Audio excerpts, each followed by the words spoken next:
Sasa niwaulize nyinyi, si nyinyi mtaniua na majina?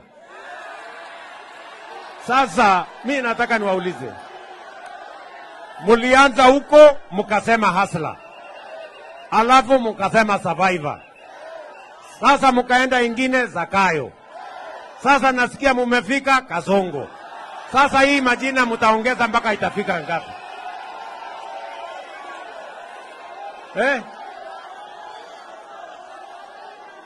Bado mutaongeza ingine ama hiyo imetosha?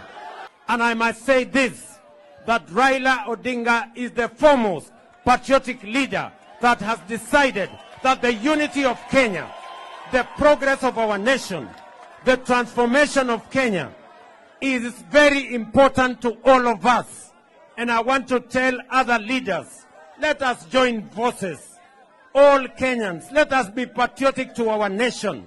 Let us work together, not for the benefit of leaders, not for purposes of elections, but for purposes of the transformation, the progress of our nation.